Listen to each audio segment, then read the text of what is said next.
समयांतर में सत्य की एक ही मजबूरी है, सामने आना।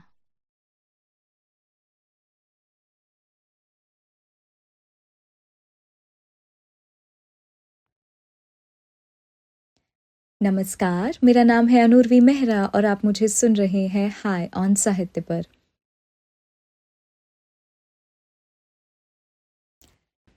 सातवें अध्याय में हमने देखा था कि कुंतल और शोभन कलकत्ता से वापस लौट आए हैं। कुंतल आते ही अपने घर की बिखरी हुई हालत देखकर परेशान हो जाती है और थकान के बावजूद वो 4-5 घंटे तक लगातार सफाई करती रहती है, जिस बीच शोभन का कुछ पता नहीं चलता। मगर अंत में वो आते हैं और कहते हैं कि अरे तुम तो सफाई कर रही हो, चलो बैठते हैं और बात करते हैं।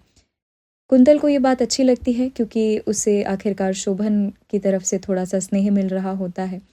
मगर जब वो बैठकर बात करते हैं तो शोभन मीनल का गुणगान करने लगते हैं और कहते हैं कि उसके प्रति मेरी जो संवेदनाएं हैं वो बहुत ज़्यादा बड़ी होती जा रही हैं, मैं संभाल नहीं पा रहा हूँ और इसके बारे में मैं एक पुस्तक लिखना चाहता हूँ और इस पुस्तक का नाम मैं रखूँगा संवेदनाओं का हिमालय। और साथ ही उस पुस्तक में एक छोटा सा भाग होगा जो मेरी प्यारी कुंतलिया को समर्पित होगा। वो उत्साहित हो जाते हैं और कहते हैं कि अब मैं मीनल को एक पत्र लिखता हूँ और उसमें तुम भी कुछ शब्द जोड़ देना। इसी के साथ एक सिलसिला शुरू होता है जिसमें कि शोभन हर दिन एक पत्र लिखा करते हैं मीनल के नाम और उसमें कुंतल का चाहते न चाहते हुए हस्ताक्षर होता है और उसके द्वारा लिखे गए कुछ शब्द होते हैं, क्योंकि वह जानती है कि मना करने का उसके पास अधिकार नहीं है। और पत्र लिखने के बाद हर शाम वे स्टेशन तक जाते हैं कि पोस्ट ऑफिस में वह पत्र डाल आएं। कुंतल की तबीयत बहुत ज़्यादा ख़राब होती है क्योंकि वो गर्भवती है और उसे एनीमिया भी है और वो मानसिक रूप से बहुत ही ज़्यादा प्रताड़ित है शोभन द्वारा। लेकिन फिर भी अगेन क्योंकि उसके पास ना कहने का अधिकार नहीं है तो वो किसी तरह हिम्मत बटोर कर रोज़ जाती है वो पत्र डालने के लिए। एक बार ऐसा होता है कि कुंतल की तबीयत ज़्यादा ख़राब होती है और वो बिस्तर से उठ भी नहीं पाती। मगर शोभन यूनिवर्सिटी चले जाते हैं और वापस आते हैं तो एक ही प्रश्न पूछते हैं कि क्या मीनल का कोई पत्र आया था।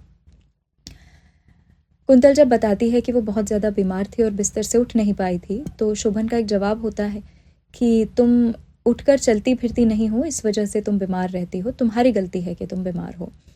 और उनका ऐसा कहने का जो कारण होता है वो ये है कि उन्हें वापस से पत्र डालने जाना है स्टेशन पर। कुंतल बेहद बीमार होती है मगर फिर भी उठकर जाती है और जब लौट कर आती है तो उसे चक्कर आता है बुरी तरीके से और वो गिरने ही वाली होती है और शोभन का सहारा ढूंढती है मगर नहीं मिलता तो दरवाज़ा पकड़ लेती है।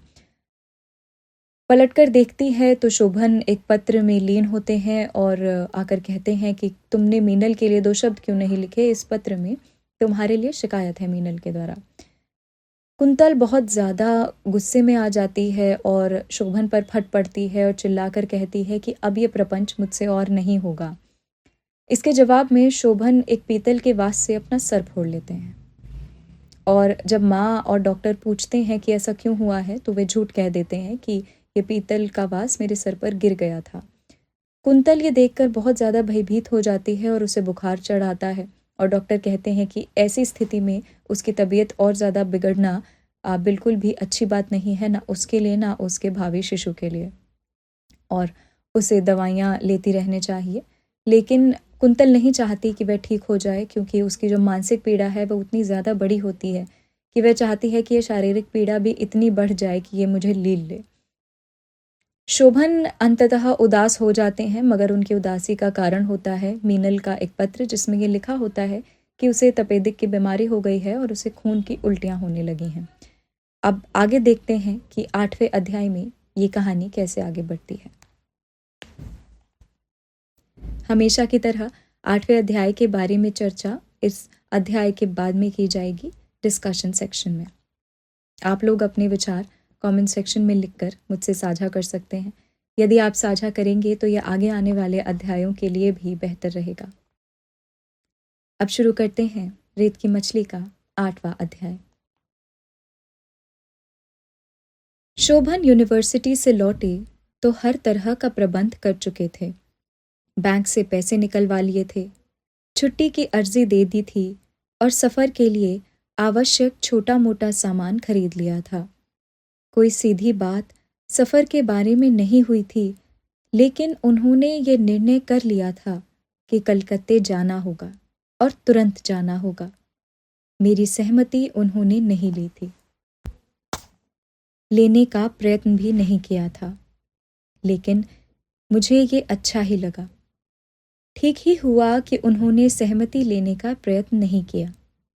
हाँ, मेरे मन में एक आशंका थी कि संभवतः वे अकेले ही वहाँ जाना चाहेंगे, लेकिन यह आशंका जल्दी ही दूर हो गई। मेरे लिए वे दवाओं की कुछ शीशियाँ लाए थे और इसके अलावा सफ़र में काम आने वाली कुछ ज़रूरी चीज़ें। आते ही बोले, मैंने 2 सीटें रिज़र्व करा ली हैं, तैयारी जल्दी कर डालो। इसके आगे किसी आशंका को मैंने मन में स्थान नहीं दिया। संतुष्ट हुई कि शोभन ने एक पक्षीय फैसला नहीं लिया। तैयारी करते करते मैंने एक अनचाहा विरोध प्रकट करते हुए कहना चाहा, 1 महीना ही तो रह गया है, ऐसी स्थिति में इतना लंबा सफ़र। शोभन ने बात तुरंत काट दी। कुछ नहीं होगा, मैं साथ हूँ, ऐसी कोई चिंता की बात नहीं है।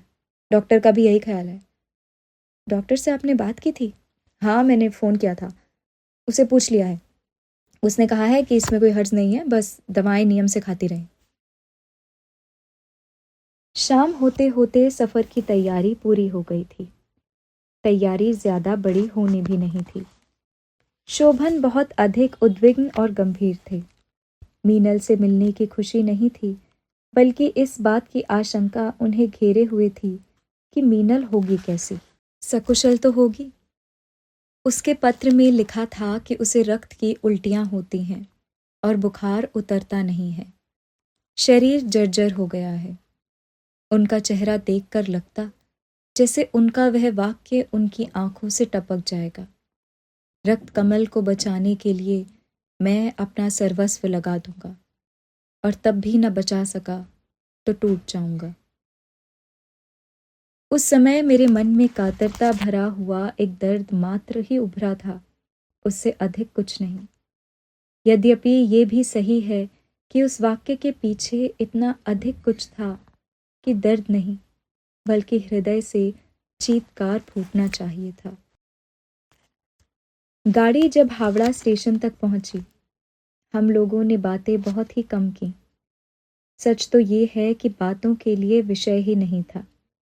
जो एक विषय संभव था वह अत्यंत दुखद था। मीनल के बारे में बात करते हुए मन सहमता था। स्टेशन आने से पहले ही शोभन ने सामान जल्दी जल्दी समेट लिया। हमें मालूम था कि मीनल आज स्टेशन पर स्वागत के लिए नहीं आ सकी होगी। फिर भी अनायास हमने प्लेटफॉर्म पर निगाहें दौड़ाई। शोभन सहसा बहुत उदास होकर नीचे उतर आए। आशंका के साथ उनके चेहरे पर दुश्चिंताओं की छाया तरह तरह एक पर एक उभरती जा रही थी।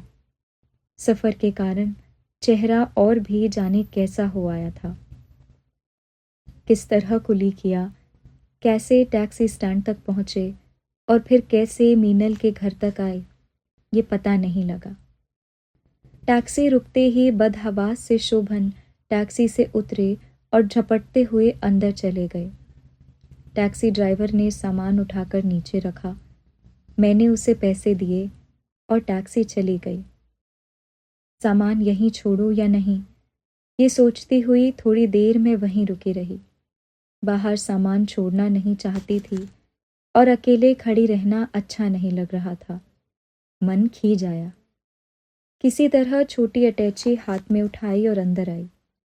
मीनल कमरे के एक कोने में पलंग पर लेटी थी।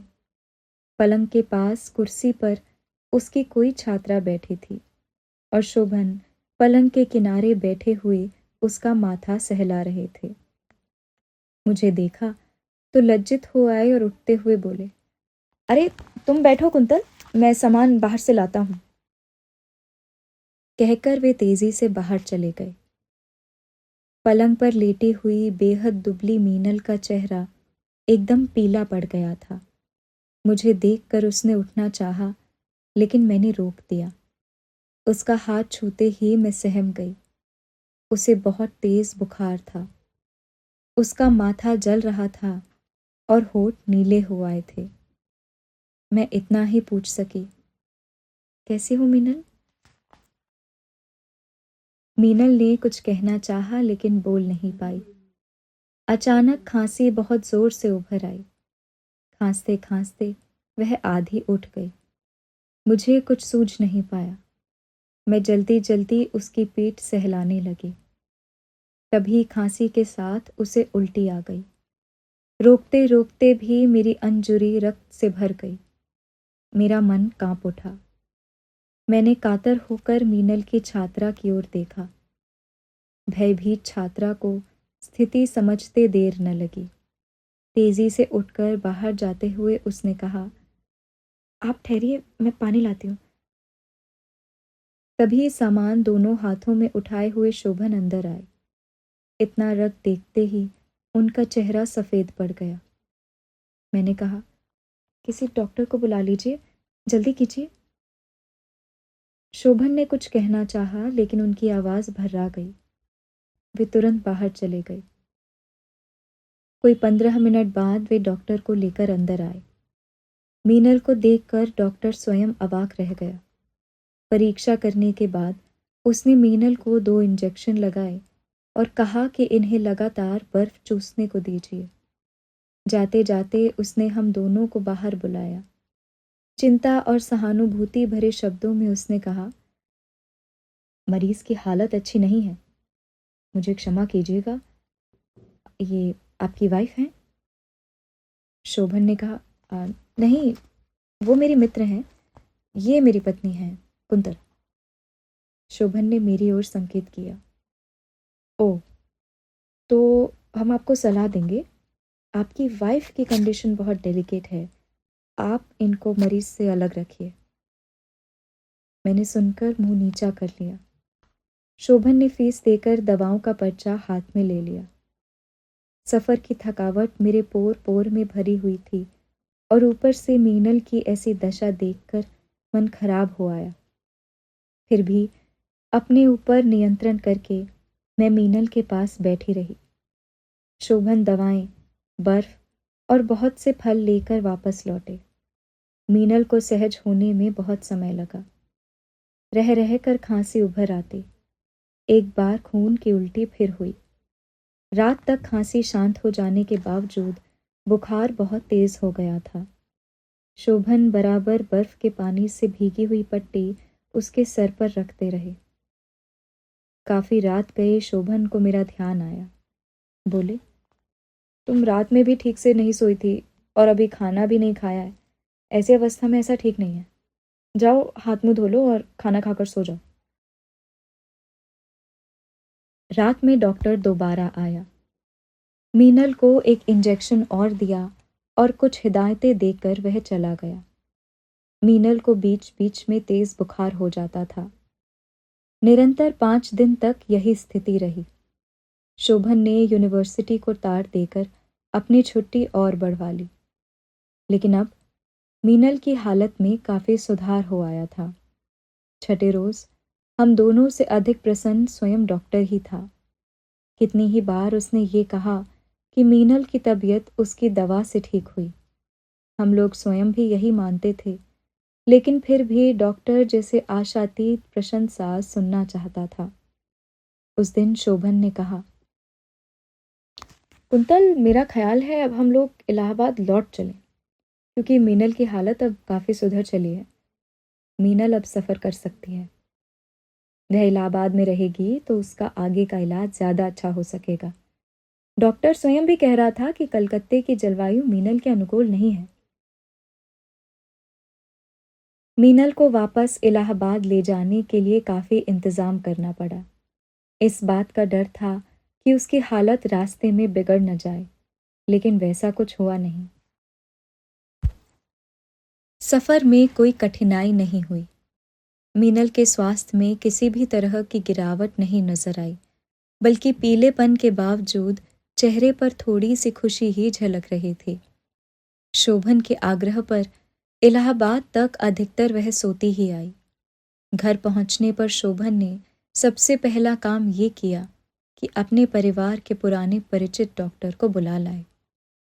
अरे भाई, किधर हैं कुंतल जी?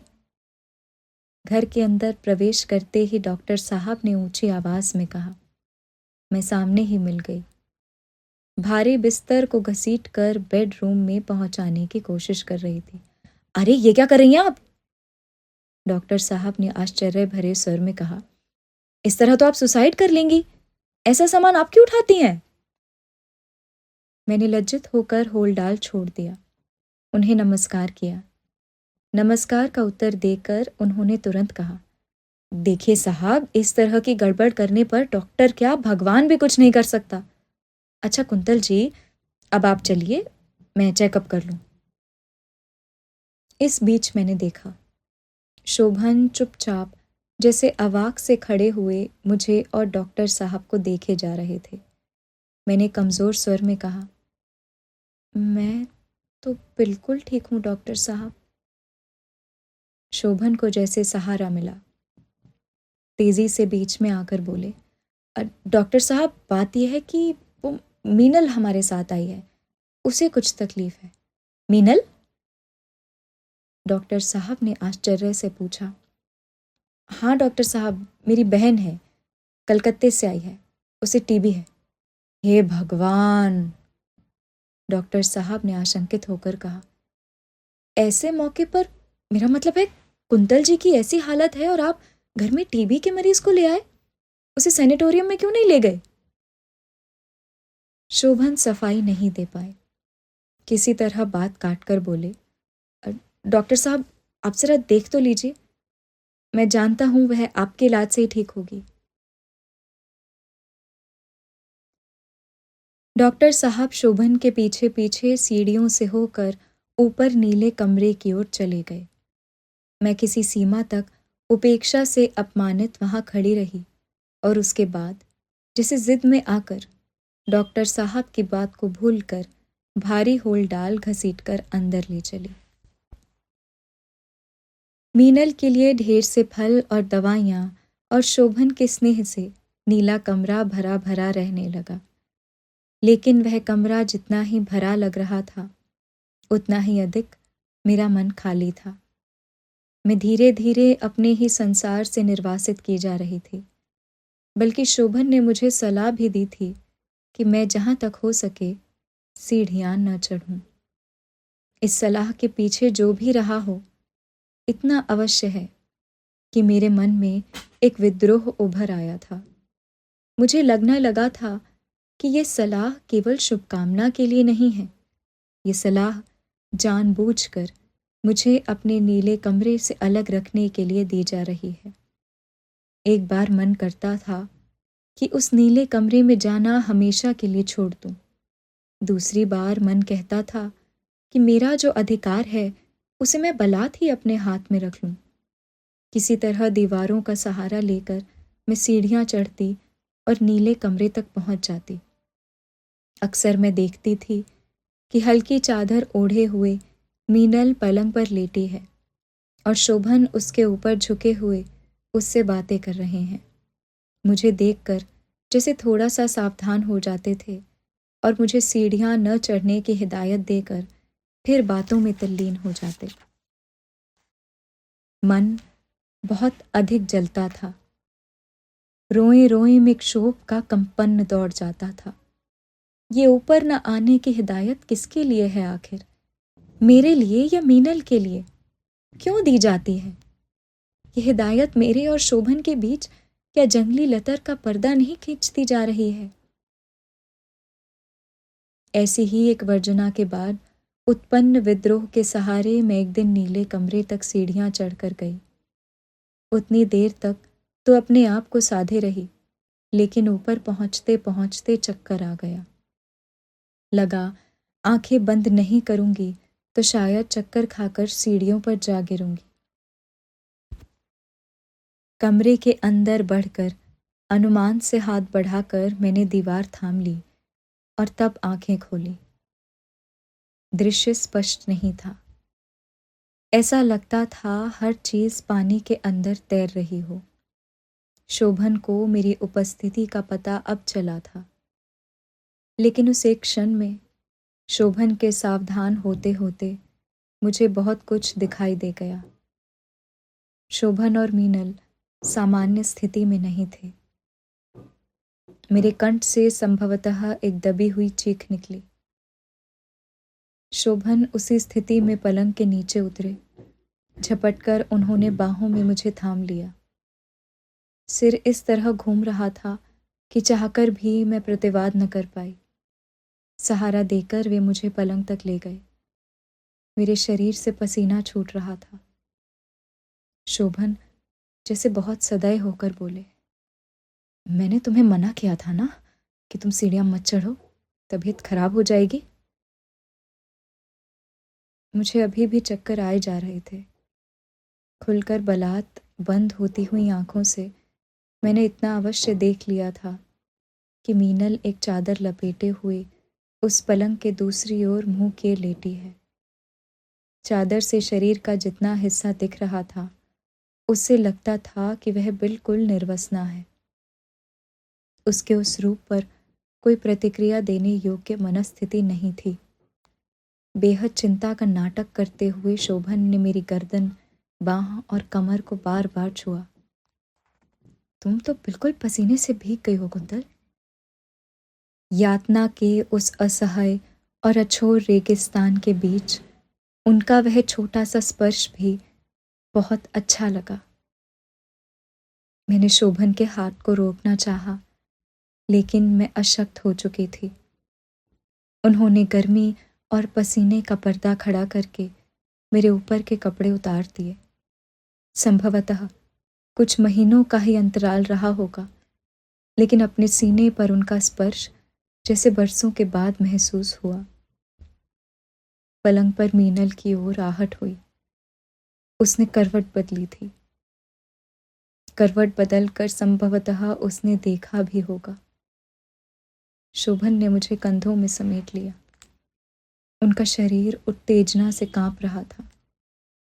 एक गहरे चुंबन के बाद उन्होंने मेरे कान में कुछ कहा। आधी बेहोशी की अवस्था में मैं सुन नहीं सकी। उन्होंने मेरे दोनों पैर पलंग पर खींच लिए।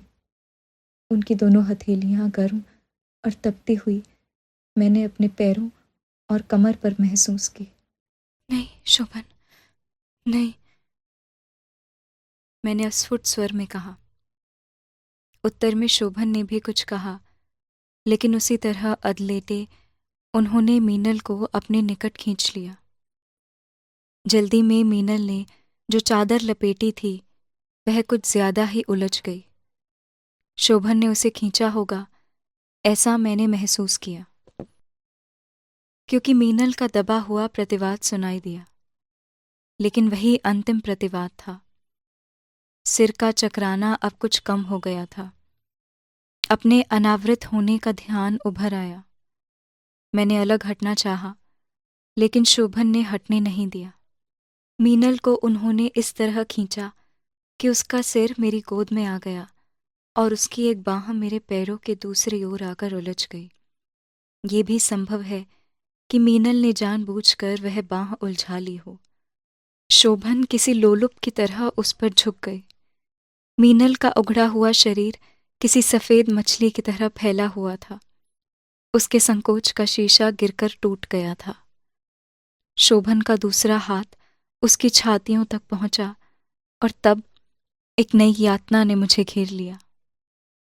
शोभन के चेहरे पर एक उन्माद उतर आया था। उनकी आंखों में विचित्र नशा चढ़ा हुआ था और ऐसा लग रहा था जैसे उनमें से कोई पशु झांक रहा है। मीनल के पोर पोर को उन्मत्त की तरह चूमते हुए उन्होंने मेरी बाह खींची। प्रतिरोध की एक झंझनाहट मेरी शिराओं में भर गई। वह सोन मछली, वह मीनल कौन थी शोभन की? उस रक्त कमल ने पिछले वर्ष राखी बांधी थी शोभन की कलाई पर। मेरे प्रतिवाद को बीच में काटते हुए शोभन ने बहुत धीमे स्वर में कहा,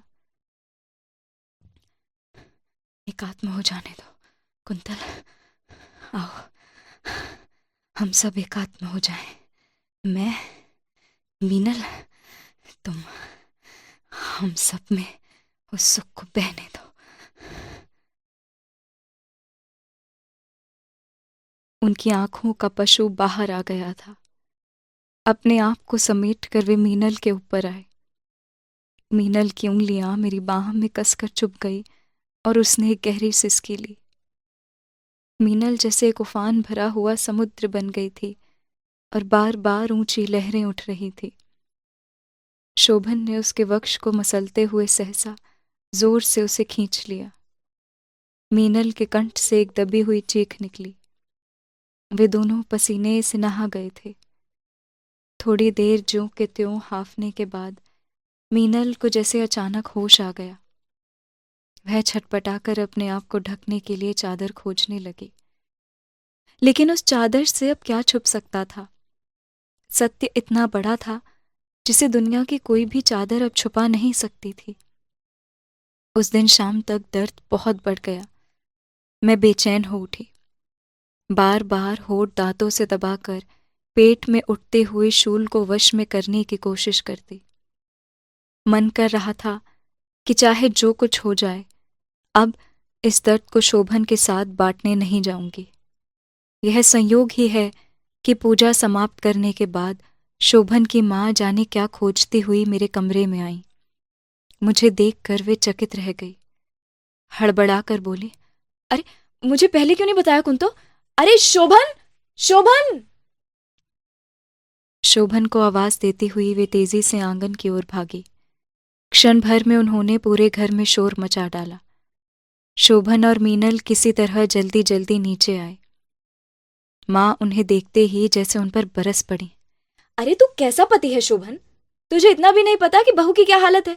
जल्दी कर, बहू को अस्पताल ले चल। अभी? शोभन ने अवाक होकर कहा।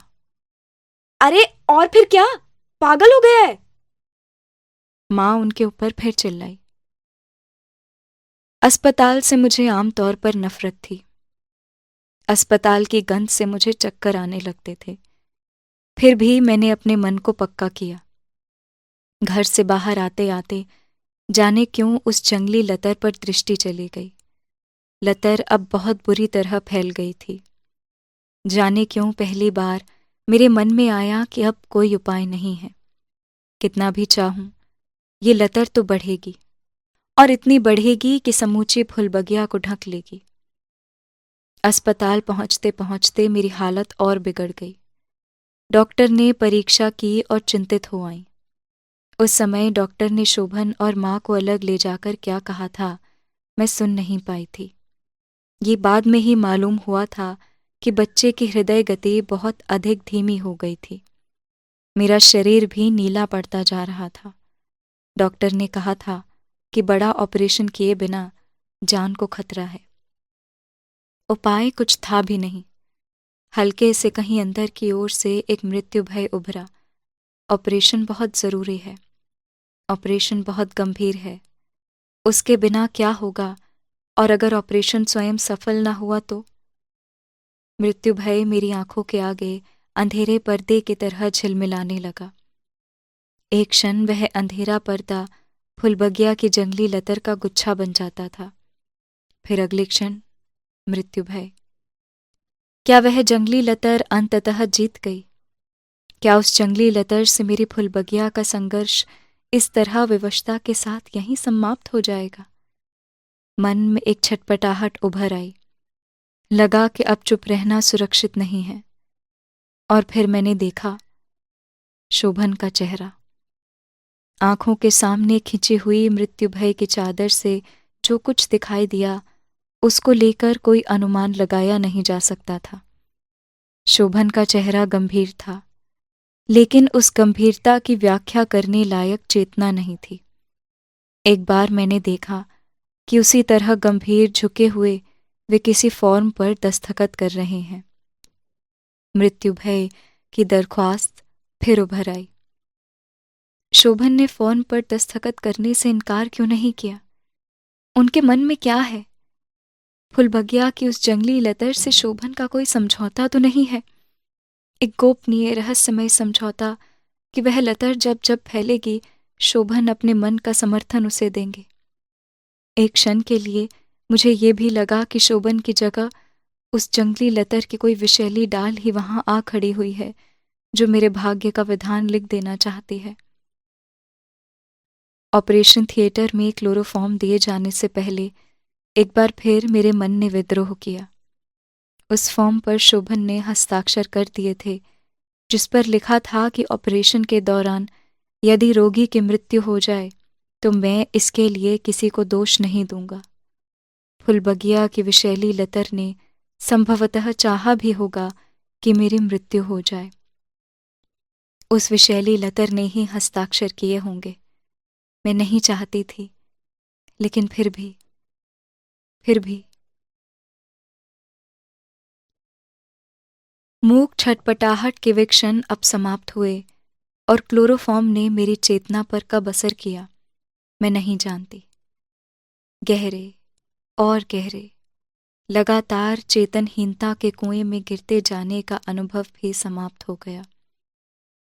संभवतः मैं सहसा ही होश में नहीं आई, बल्कि होश में आने से काफी पहले मेरा अंतर्मन जाग गया था।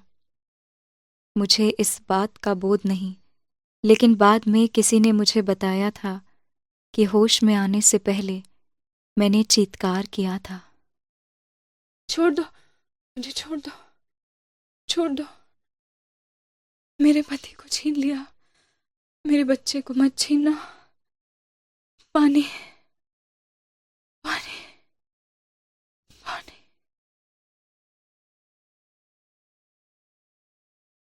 बर्फ के भीगे कपड़े से मेरा माथा, आंखें और होठ बार बार पोंछ दिए जाते।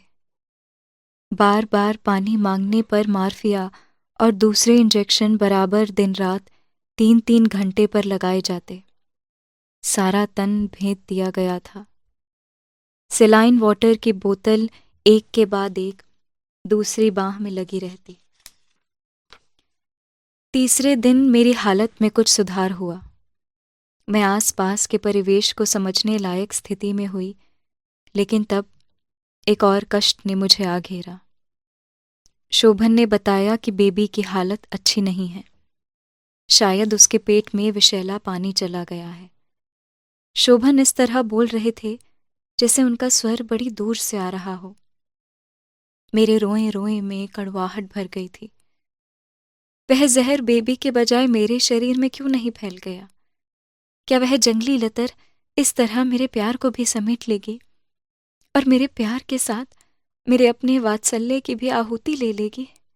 नहीं, नहीं, मुझे मेरी बच्ची ला दो। मैं चीख उठी थी। बेबी की हालत सचमुच बहुत खराब थी। उसे ऑक्सीजन दिया जा रहा था। चौथे रोज मिशनरी स्कूल के फादर पॉल आए।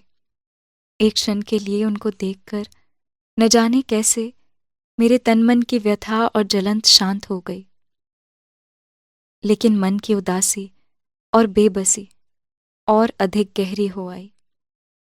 मुझे लगा कि मैं उनकी शांत और शीतल हथेली पर माथा टिकाकर रो दूं कि मेरे साथ एक धोखा हो रहा है, एक गहरा षड्यंत्र। शोभन फादर पॉल के पास नितांत शिष्टता के साथ इस तरह खड़े थे जैसे गुनाहों की एक बहुत बड़ी बस्ती में कोई एकमात्र देवता खड़ा हो। फादर पॉल कुछ भी नहीं जानते थे। उन्हें कुछ भी नहीं पता था। मुझे सांत्वना देने के बाद वे शोभन को सांत्वना देने में लग गए थे, और शोभन का चेहरा इस तरह कृत्रिम करुणा से भर गया था जैसे वे सचमुच ही बहुत दुखी हों। यद्यपि ये सब झूठ था। मैं चीख कर कहना चाहती थी कि यह सरासर झूठ है। शोभन अंदर से दुखी नहीं बल्कि सुखी हैं, और अगर मैं और मेरी बच्ची न बचें तो वे मन में बहुत खुश होंगे। लेकिन वह सब कुछ चाहकर भी कंठ से बाहर नहीं आया, जैसे उसी जंगली लतर ने बलात् मेरे कंठ को घोंट दिया। फादर पॉल अपने साथ एक तस्वीर लाए थे, शिशु क्राइस्ट को गोद में लिए हुए वर्जिन मैरी की तस्वीर। उसे उन्होंने मेरे ठीक सामने वाली दीवार पर टांग दिया। मेरी आंखों में उभरी हुई यातना की जलन फिर शांत होने लगी, शायद उस तस्वीर को देखकर। फिर उन्होंने प्रार्थना की। कह नहीं सकती कि उनकी प्रार्थना का ही असर था लेकिन दूसरे दिन शाम तक बेबी की हालत में चमत्कारिक सुधार हुआ। शाम को जब फादर पॉल दोबारा आए तो बेबी ने जीवन में पहली बार अपनी माँ का दूध पिया था। फादर पॉल मुझे और बेबी को आशीर्वाद देकर शोभन के साथ बात करते हुए बाहर चले गए। बेबी की हालत में सुधार के साथ साथ मेरे स्वास्थ्य में भी अंतर पैदा होना शुरू हुआ। लेकिन एक अनुभव मुझे लगातार हो रहा था कि जैसे जैसे मेरी हालत में सुधार होता जा रहा है, मुझे महसूस होता था जैसे आसपास अस्पताल के इस कमरे में भी किसी जगह वह जंगली लतर उगाई है। और अक्सर जब मुझे नींद आ जाती है, अपने सर्द हाथों से मेरे गले को टटोलने की कोशिश करती है। रात में मेरी भयाक्रांत आंखें अचानक खुल गई। गर्दन और कनपटियों पर पसीना उभर आया था। खुले दरवाजे के सामने पलंग था जिस पर मसहरी लगी हुई थी। मसहरी के अंदर मैंने देखा शोभन अकेले नहीं है, वहां मीनल भी थी। क्षोभ की जलन फिर उभर आई और पेट में जहां टांके लगे हुए थे, तीखा दर्द उभर आया। बहुत प्रयत्न के बावजूद मेरे कंठ से एक तीखी कराह निकल गई। मसहरी के अंदर आंदोलन हुआ और शायद मेरी कराह सुनकर वे दोनों अलग हुए। मैं जानती हूं कि उस समय वे कराह उन्हें कितनी बुरी लगी होगी। हाँ, एक क्षण के लिए मुझे ये निरर्थक आशा भी हुई थी कि शायद शोभन उठें, उठकर निकट आएं और निकट आकर एक बार ये जिज्ञासा भर कर लें कि मैं कैसी हूं। लेकिन वैसा कुछ भी नहीं हुआ। मसहरी के अंदर सब कुछ शांत हो गया और शायद शोभन ने यह जाहिर किया कि वे सो चुके हैं। लेकिन मुझे पता था कि सोया कौन है। सोया शोभन नहीं, मेरा भाग्य था। नर्स जल्दी ही आ गई। मुझे मालूम था कि वह क्या लाएगी। उसके पास एक इंजेक्शन था। मेरे दर्द को दबाने के लिए वह नियम से लगाया जा रहा था। लेकिन मुझे ये भी पता था कि मेरे असली दर्द को दबाने की शक्ति उस इंजेक्शन में नहीं है।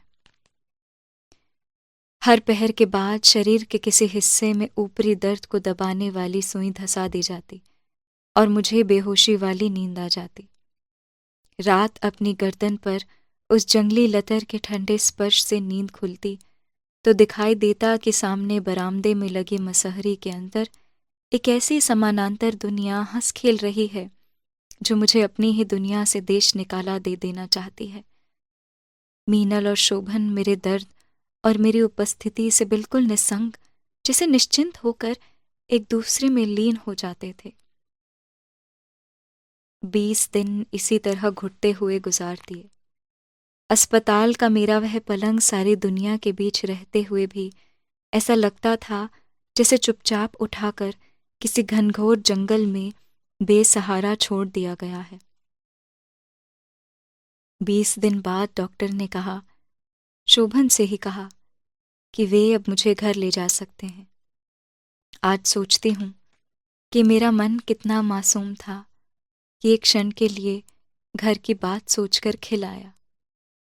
लेकिन फिर मुझे लगा कि अपना कहने के बावजूद वह घर अब मेरे लिए अजनबी बन चुका होगा। और सचमुच वह अजनबी बन चुका था। मेरी फुलबगियां मेरी नहीं लग रही थी। जंगली लतर ने उसके पौधों को बुरी तरह घेर लिया था। सीढ़ियां चढ़ने की मनाही थी, इसलिए ऊपर अपने नीले कमरे तक नहीं जा सकी थी। मुझे याद है मेरा मन कितना तड़पा था कि मैं ऊपर जाकर एक बार देखूं तो कि मेरा नीला कमरा कैसा है। मुझे विश्वास था कि वहां बहुत कुछ बदल गया होगा। मीनल की अपनी रुचि का हो गया होगा। संकट के उन दिनों में मेरे वे माँ और पिता भी वहां आ गए थे जिनसे संबंध टूटने की कीमत चुकाकर भी मैंने शोभन से रिश्ता जोड़ा था। पहली बार आए थे, लेकिन फिर भी ऐसा लगता था जैसे शोभन के लिए वे बिल्कुल बेगाने हों और यूं ही राह चलते आकर ठहर गए हों। शोभन ने उनके आने की जिस तरह उपेक्षा की थी, उसे उनके अपमान के अलावा कुछ और नहीं कहा जा सकता था। शोभन के इस आचरण से मन खौल गया, विशेष रूप से ये देखकर कि मेरे और मेरे परिवार दोनों की उपेक्षा करके वे मीनल के साथ सारा समय नीले कमरे में गुजारते और दूसरे किसी की उपस्थिति पर कोई ध्यान दिए बगैर यूनिवर्सिटी चले जाते। अब मुझ में इतना भी साहस नहीं था कि फुलबगिया में फैलती हुई उस लतर की ओर ध्यान भी दे सकूं। लतर फैल चुकी थी और फैलकर उसने ऊपर से नीचे तक कमरे में फैले हुए मेरे अपने संसार को समेट लिया था। रह रह कर मन करता कि मैं वहां जाऊं और एक बार बात करूं, मीनल से सीधे पूछूं कि ये सब क्यों हो रहा है। अभी थोड़े दिन पहले की बीमार, टूटी हुई और अकेली निरीह मीनल का चित्र आंखों के सामने आ गया। अभी दिन ही कितने हुए थे जब वह घर में डरते डरते आती थी और शोभन से एकाध किताब लेकर दबी घुटी वापस चली जाती थी। और पिछले ही रक्षाबंधन में तो उसने शोभन की कलाई पर राखी भी बांधी थी। तब पहली बार उसने शोभन को भाई कहा था और निकटता का पहला रिश्ता तैयार किया था। लेकिन नीले कमरे तक पहुंचने के लिए उस राखी के अंदर कितना बड़ा षड्यंत्र छुपा था। बार बार रक्त की उल्टियां करता हुआ क्षय से पीड़ित उसका चेहरा भी मुझे याद आया, और फिर ये भी याद आया कि कैसे उस भयंकर रोग का खतरा झेल कर भी मैंने मीनल की सेवा की थी, सिर्फ इसलिए कि उससे शोभन का कोमल दिखने वाला मन जुड़ा था और इसलिए कि अपनी उस बहन को शोभन एक रक्त कमल मानते थे। मुझे नहीं पता था कि रक्त कमल का वह एक मुखौटा था और उस मुखौटे के पीछे जंगली लतर की भयानकता छुपी हुई थी। मुझे सीढ़ियां चढ़ना मना था। कई बार मन करता था कि जबरदस्ती भी सीढ़ियां चढ़ जाऊं और उसके बाद जो कुछ हो उसे भुगत लूं, फिर चाहे वह कितना ही घातक क्यों ना हो। कितना भी घातक हो, वह मेरी इस घुटन से तो कम ही होगा। आखिर एक दिन शोभन दिखाई दिए। बड़ी कठिनाई से साहस बटोर कर मैंने उन्हें आवाज दी। आकर वे इस तरह खड़े हो गए जैसे किसी भटके हुए राहगीर ने उनसे रास्ता पूछा हो। एक क्षण के लिए मैंने उनकी आंखों में झांका, लेकिन यहां केवल शून्य था। मेरे पहचानने लायक वहां कुछ भी नहीं था। जैसे खाली आंखों से उन्होंने मेरी ओर देखा, उससे मैं स्वयं डर गई। शोभन जल्दबाजी करते हुए बोले, क्या बात है भाई, बोलो, मुझे देर हो रही है। उनके शब्दों से मैं तिलमिला गई। क्षोभ से सारा शरीर जलने लगा। अब तुम्हारी आंखों में मेरा यही मूल्य रह गया है। इसी दिन के लिए मैंने तमाम दुनिया से निर्वासन लिया था। तुम बहुत महान हो शोभन कि कल ही तो मैं मौत के मुंह से वापस लौटी हूं, और आज तुम कह रहे हो कि मैं जल्दी बोलूं। काम क्या है? मीनल से भी बोले हो ऐसे कभी? अब मुझे याद नहीं है, लेकिन बहुत कुछ उस दिन मैंने कह डाला। पहले तो सकपकाए हुए सुनते रहे, लेकिन फिर उनके चेहरे पर एक क्रूरता और कठोरता उभर आई। तेजी से घूमकर बाहर जाते हुए बोले, बिस्तर पर लेटे लेटे तुम्हारा दिमाग खराब हो गया है, उसका कोई इलाज नहीं है। उन्हें इस तरह दरवाजे से बाहर जाते हुए मैंने देखा और विवश होकर रो पड़ी। मुझे लगा कि अब इसी तरह घुटकर रोने के अलावा दूसरा कोई उपाय नहीं है। मैं रोई और लगातार रोती रही। मुझे मालूम था कि मुझे सांत्वना देने के लिए अब वे वापस नहीं आएंगे। वापस वे आए भी नहीं।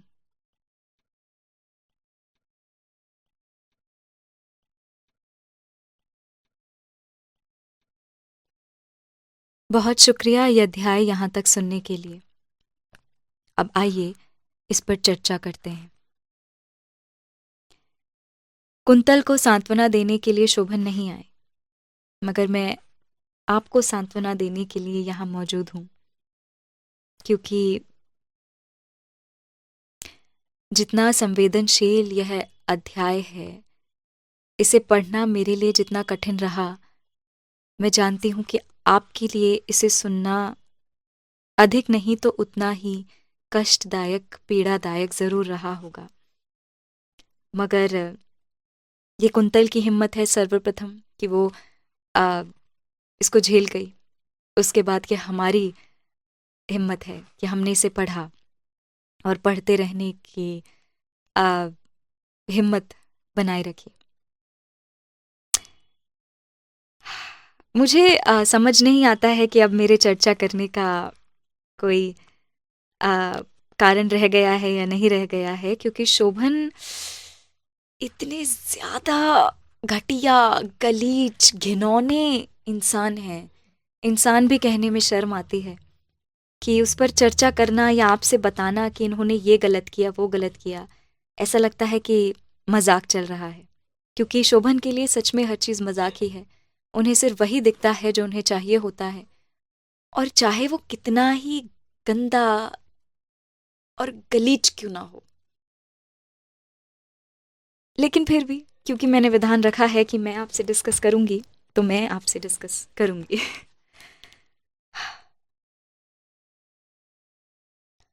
शुरुआत में जब शोभन दवाइयाँ लेकर आते हैं और कहते हैं चलना होगा, इस चैप्टर में दरअसल बहुत सारे छोटे छोटे हार्ट ब्रेकिंग मोमेंट्स रहे मेरे लिए।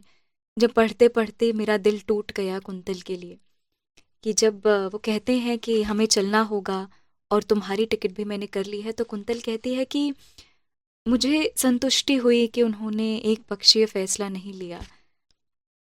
तो मुझे लगा कि कुंतल को इस बात की संतुष्टि हो रही है कि शोभन उसकी सौतन से मिलने के लिए उसे साथ लेकर जा रहे हैं। आप समझ रहे हैं कि कुंतल को कितना ज़्यादा उन्होंने भूखा मार दिया है प्रेम से और अटेंशन से, कि उसे एक बूंद भर भी अटेंशन मिल जाती है, चाहे वो किसी भी कंटेक्स्ट में क्यों ना हो, तो उसे लगता है कि उसका पेट भर रहा है।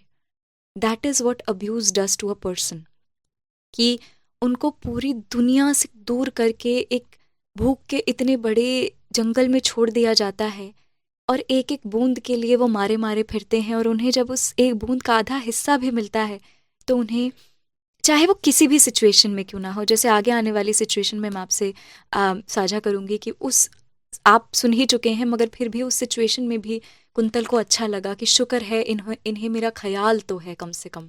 You know, that is how psychologically manipulative this kind of a person is, और कितना मुश्किल है ऐसे इंसान के साथ रहना।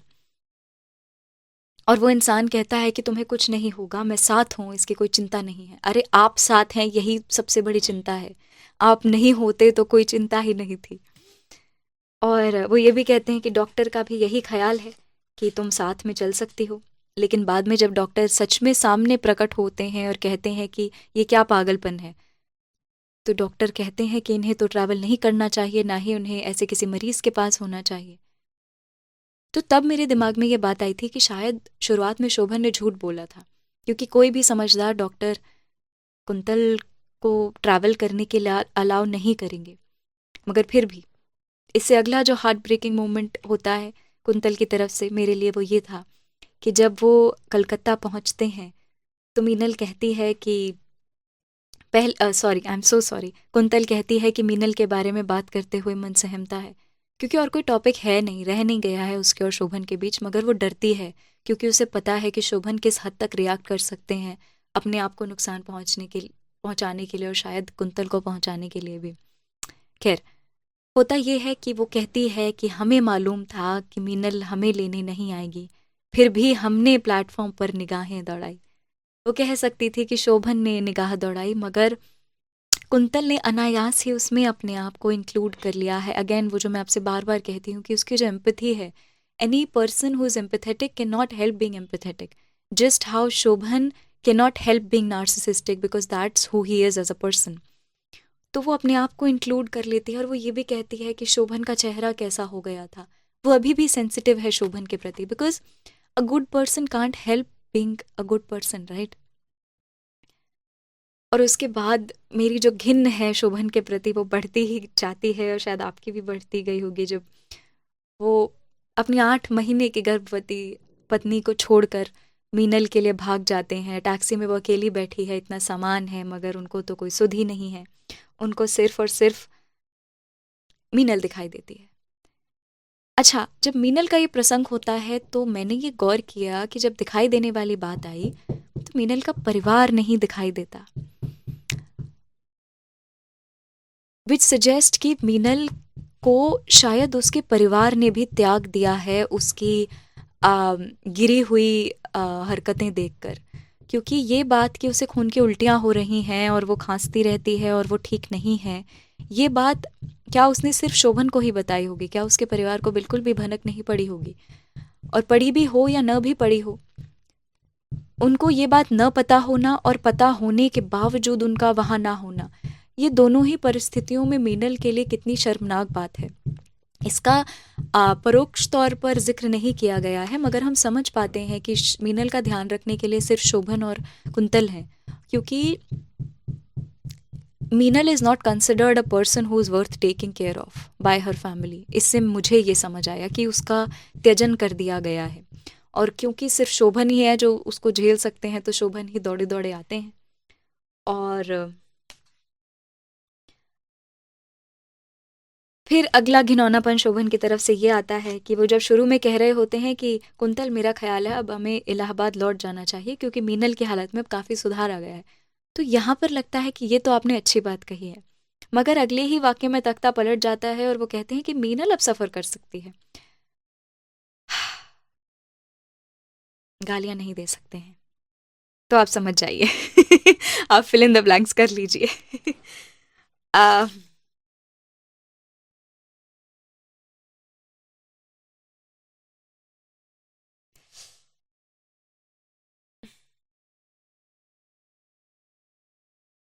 आगे बढ़ते हैं।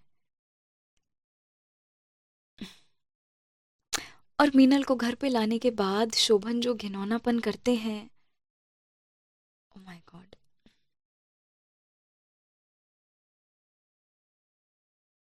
इसे पढ़ना, इसे सुनना, इसे देखना, सोचना भी बहुत ज़्यादा चुभता है कि किस हद तक गिरा हुआ इंसान है शोभन और किस हद तक गिरी हुई है मीनल, जो इस सब को इनेबल कर रही है।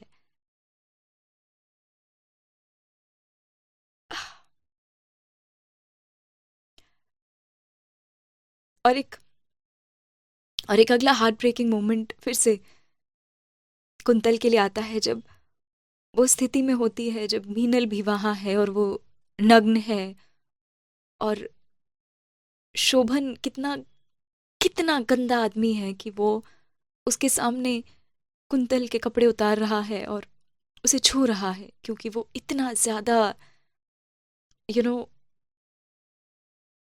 एडिक्शन है उसको सेक्स का। और उस स्थिति में भी कुंतल कहती है कि मैं जानती हूँ कि ये स्थिति कैसी है, ये यातना है, असहाय है, फिर भी शोभन का स्पर्श मुझे सुकून दे रहा था उन कुछ क्षणों के लिए, उसे अच्छा लगा। हाउ पेनफुल इज दिस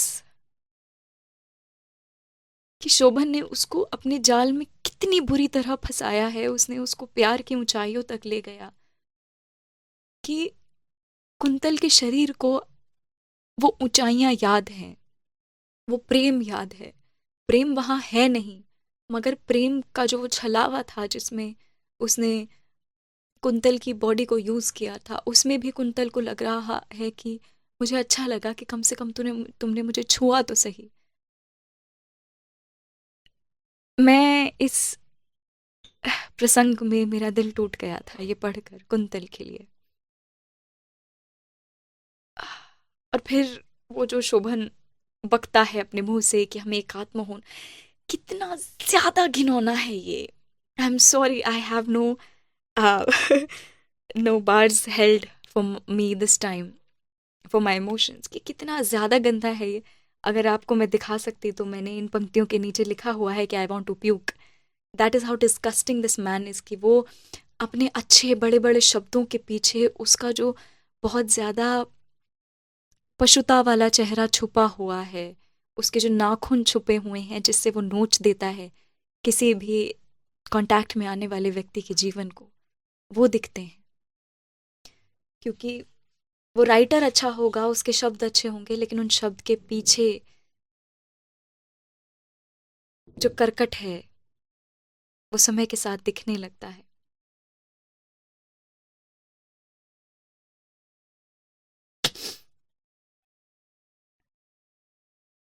समय के साथ एक और चीज़ हमें देखने को मिलती है कि जब उसकी सबसे पहले तो कुंतल के लिए एक और ये दर्दनाक बात है कि उसके डिलीवरी के जस्ट पहले कितनी ज़्यादा भयानक चीज़ उसके साथ हुई है, सेक्सुअल असॉल्ट, और वो भी किस लेवल का सेक्सुअल असॉल्ट, मतलब इसमें चीटिंग भी है, इसमें इमोशनल बिट्रियल है, इसमें फिजिकल बिट्रियल है। कितना ज़्यादा पीड़ादायक है उसके लिए कि उसके बाद उसको डिलीवर करना है अपना बेबी। और जिसमें भी जब शोभन आते हैं और उसको माँ कहती है कि अब इसको हॉस्पिटल ले जाना होगा, हिज क्वेश्चन इज अभी, for Kuntal, for his own wife to deliver his own baby, he asks अभी हॉस्पिटल ले जाना होगा। लेकिन जब मीनल को तपेदिक हो रहा होता है तो वो नहीं पूछता कि क्या मुझे अभी कोलकाता जाना है। तब तो गाड़ी की टिकट्स भी बुक हो जाती हैं, सामान भी हो जाता है, फटाफट वो टैक्सी से उतर के भाग भी जाते हैं, तब उनको नहीं सूझता कि अभी। लेकिन जब उनकी बीवी को उनका ही बच्चा डिलीवर करना है, वो पीड़ा से कराह रही है, जिंदगी और मौत के बीच जूझ रही है, तब उस इंसान को प्रश्न आ रहा है उसके दिमाग में कि अभी जाना पड़ेगा। गॉड, मेरा खून कितनी बार खौला है इस चैप्टर में या इस किताब में, और आपका भी शायद मैं बयान नहीं कर सकती। मैंने आपसे शुरू में कहा था कि सत्य की एक ही मजबूरी होती है कि उसे सामने आना होता है, चाहे समय कितना भी लग जाए, मगर वो सामने अवश्य आता है। तो 2 बार इस चैप्टर में सच सामने आया। ऑफ कोर्स सच तो सामने आ ही रहा है लगातार, लेकिन 2 इंस्टांसेस हैं जिसमें मैं आपका ध्यान खींचना चाहूँगी।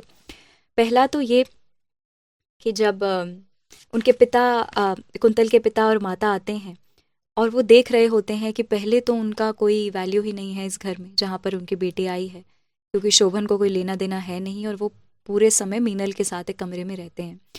तो उनके पिता ने, आपको याद है जब कुंतल अ, शोभन से विवाह करने के लिए जिद कर रही थी, तो उसके पिता ने कहा था कि देख लेना, तुम अभी रोमांटिक हो रही हो कि ये लेखक हैं, लेकिन कल को इनकी संवेदनाएं किसी और से भी जुड़ सकती हैं। तो तब मैंने आपसे कहा था कि इस बात को आप याद रखिएगा, है ना। तो अभी कुंतल के पिता को के लिए वो सत्य सामने आया होगा कि देखो मैंने तुमसे कहा था कि ये हो सकता है। क्योंकि होता है ना कि माता पिता कई बार गलत कदम भी उठाते हैं, लेकिन कभी कभी उनके इंट्यूशन सही होते हैं, क्योंकि उम्र का तकाजा होता है। तो वो देख के कभी कभी पहचान लेते हैं कि किस इंसान का व्यक्तित्व कैसा होगा। तो वो पहचान गए थे और वो सत्य उनके लिए सामने आया। और दूसरा सत्य, सबसे बड़ा सत्य मुझे लगता है, एक फोर्थ वॉल भी ब्रेक हो गई इस सत्य को सामने आने के लिए। फोर्थ वॉल का अर्थ ये होता है कि जब हम एक नाटक में होते हैं या मूवीज़ में, हम मतलब मूवी को जब हम देख रहे होते हैं, तो जो मूवी के किरदार होते हैं उनके लिए 3 वॉल्स होती हैं। जो फोर्थ वॉल होती है वो टीवी की स्क्रीन होती है, या नाटक में जो स्टेज होता है वो होता है। तो उनको अलाउड नहीं होता ये एड्रेस करना कि सामने बैठकर कोई देख रहा है। उनके लिए वो पूरी दुनिया घट रही होती है, उनके लिए वही सच्चाई होती है। उनको अलाउड नहीं होता कि वो ये एक्नॉलेज करें अपने एक्टिंग से या अपने वर्ड से कि सामने दर्शक बैठे हुए हैं। तो वो फोर्थ वॉल इनविजिबल होती है। तो इस इंस्टांस में वो फोर्थ वॉल टूट गई जब कुंतल कहती है कि ऐसा लगता है कि गुनाहों की एक बहुत बड़ी बस्ती में कोई एकमात्र देवता खड़ा हो। याद है जब ये पहला अध्याय मैं आपको सुना रही थी, तो मैंने आपसे कहा था कि मेरे लिए इस उपन्यास में एक पंक्ति ऐसी आई थी जिसने मेरे लिए साबित कर दिया था कि हाँ, रेत की मछली गुनाहों का देवता का जवाब है। और गुनाहों का देवता में जितनी भी, जो भी षड्यंत्र, मैं कहना चाहूँगी, जो भी षड्यंत्र रचा गया है शब्दों का, उसको, उसका सच बयान करने के लिए रेत की मछली लिखी गई है। तो जब ये पंक्ति आई थी, मेरे लिए ये बात साबित हो गई थी कि यही सच है उस पुस्तक के पीछे, उस पुस्तक के शायद लेखक के पीछे भी। तो मेरे लिए उस किताब का सच इस किताब के ज़रिए सामने आया कि शब्दों के बहुत बड़े माया जाल और प्रपंच के पीछे कितना ज़्यादा अंधेर, सड़ा हुआ, बदबूदार इंसान छुपा है। मुझे नहीं पता मैंने इस डिस्कशन में आपसे कितना अच्छा डिस्कशन किया, कितना अच्छा डिस्कशन नहीं किया, पर मेरे मन में जो भी गुस्सा था, जो बाल था, वो मैंने आपको व्यक्त करके बता दिया। और अगेन मैं समझती हूँ कि इस उपन्यास को पढ़ना, इसको सुनना बहुत मुश्किल है, बहुत जिगरा चाहिए इसको सुनना भी। लेकिन अगेन जैसे मैं बार बार कहती हूँ, इसमें सबसे ज़्यादा बड़ा श्रेय जाता है कुंतल को, और न सिर्फ कुंतल को, हर एक उस सर्वाइवर को, इस दुनिया में जितने भी सर्वाइवर्स हैं या जितने भी सर्वाइवर्स हैं जो इस तरह की narcissistic, emotional, psychological, physical abuse से गुजरे हैं और बाहर आने की हिम्मत दिखा सके हैं। I am proud of you, you are powerful, you are not alone, you are strong and you are a beacon of light for all of us. और यदि आप इससे अभी भी गुजर रहे हैं तो हिम्मत रखिए, आप बाहर निकल सकते हैं। You are strong enough. Kuntal निकल आई, बहुत सारे लोग निकल आए, हम निकल आए इसको पढ़ने सुनने से, तो आप भी निकल आएंगे। और यदि आपके आसपास कोई ऐसा है जो इस समय इससे गुजर रहा है या गुजर चुका है, तो please be kind towards them, please be understanding. आप अपने स्मार्टनेस का ठीकरा उनके सर पे मत फोड़िए। मैंने बहुत जगह पढ़ा है कि लोग बार बार कहते हैं कि कुंतल क्यों चली गई, कुंतल की गलती है, इसकी गलती है, ये क्यों रुकी है, तुम्हें छोड़ देना चाहिए था। एक सर्वाइवर का माइंडसेट इस तरीके से बदल जाता है या बदल दिया जाता है अब्यूज़र के द्वारा कि उनके लिए सच और झूठ सब कुछ ख़त्म हो जाता है। उनको इसीलिए तो उसे अब्यूज़ कहते हैं, इसीलिए तो उसे मैनिपुलेशन कहते हैं। बाहर से देखकर कुछ भी कह देना बहुत आसान होता है, लेकिन उसके अंदर वो जो व्यक्ति है जो गुजर रही होती है या जो गुजर रहा होता है, वही जानते हैं कि कितना मुश्किल है, क्योंकि वो जानते ही नहीं हैं कई बार कि उनके साथ क्या हो रहा होता है। बहुत समय लग जाता है, बहुत सारी घटनाएं घट जाती हैं, उसके बाद people are able to put two and two together and see what's actually happening in their life. तो please be kind towards them, please be kind towards yourself. And literature से अगर हमें और कुछ हम ना सीखें ना भला, लेकिन एक चीज़ हमें सीखनी चाहिए कि हम दूसरों के प्रति संवेदना रख सकें। We can be sensitive towards their life, we can be kind towards them, क्योंकि हर किरदार का अपना एक जीवन होता है, अपनी एक ज़िंदगी होती है और उन्हें वो निभानी होती है, तो वो पूरी कोशिश करते हैं कि इसे अच्छी तरीके से निभा सकें। उसके बाद ही जब घड़ा भर जाता है और टूट जाता है, उसके बाद ही मुझे लगता है कि कोई भी एक सर्वाइवर ये डिसीजन लेता है या लेती है कि अब नहीं हो सकता, अब जाना पड़ेगा, अब निकलना पड़ेगा यहाँ से। तो कुंतल निकल आई है और बहुत सारे सर्वाइवर्स निकल आते हैं और निकल आएंगे। तो this is like dedicated to their power. Thank you so much for listening. ये डिस्कशन भी थोड़ा सा बड़ा रहा, मुश्किल है इसे पढ़ना और सुनाना और सुनना, मैं बार बार यही कह रही हूँ, मगर सच है, क्या करें। तो शुक्रिया इसे यहाँ तक सुनने के लिए। अब मैं आपसे मिलूँगी अगले अध्याय में, 90 अध्याय में, और उसके बाद कुछ ही अध्याय बचेंगे और ये उपन्यास समाप्त, like where in the second half of it and we are approaching the end of the novel. तो थैंक यू यहाँ तक जुड़े रहने के लिए, और that was all from me and Kanta Bharati ji. Until अगली बार, स्टे हाई ऑन साहित्य।